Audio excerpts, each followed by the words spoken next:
On the night of February 20th, 2003, an unexpected tragedy occurred at the station nightclub.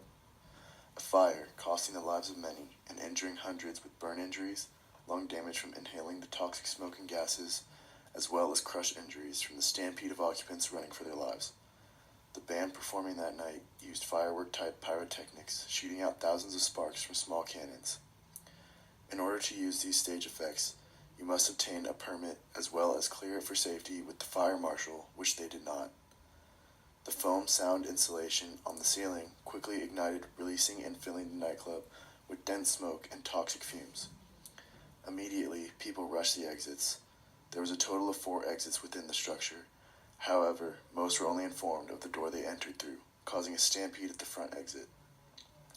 When originally built, the building was not required to have sprinklers installed.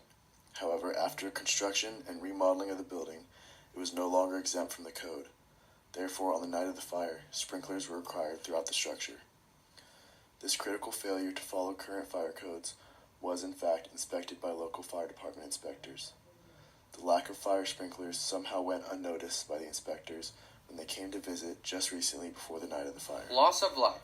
As already stated earlier, 100 people lost their lives that night and 230 others had non-fatal injuries. Within 5.5 minutes of the fire starting inside the club was engulfed by smoke, which had led to mostly all the occupants rushing the same door they had entered at in the start of the night.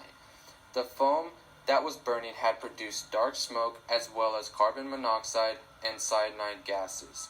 Inhalation of these gases just 2 to 3 times would cause rapid loss of consciousness, and this would lead to eventually death of internal suffocation. A majority of the people died from toxic smoke inhalation. The factors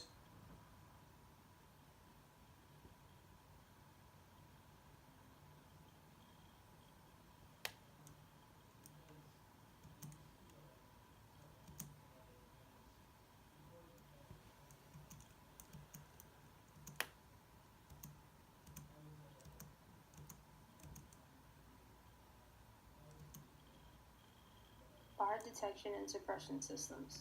Fire alarms in the station nightclub consisted of manual fire alarm boxes, heat detectors, and horn strobe notification units, although this fire alarm system was not connected to a central station or to a fire department.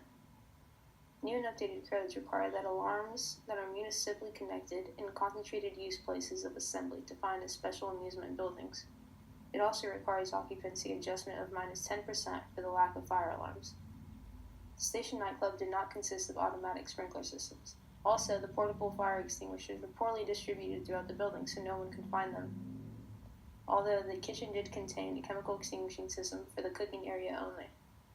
New and updated codes mandated sprinklers in all places that held 150 or more people.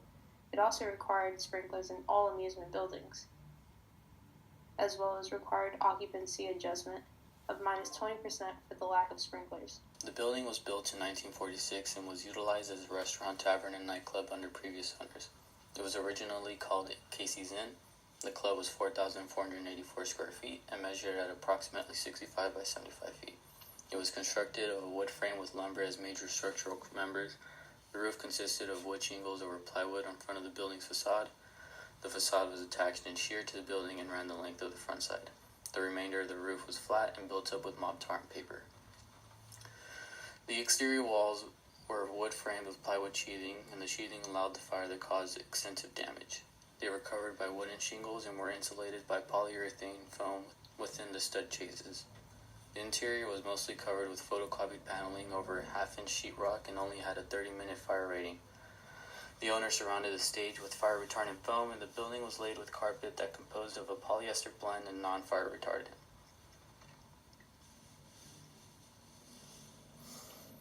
After 45 minutes, a major portion of the roof collapsed, and within an hour, another portion to the right of the main doors collapsed.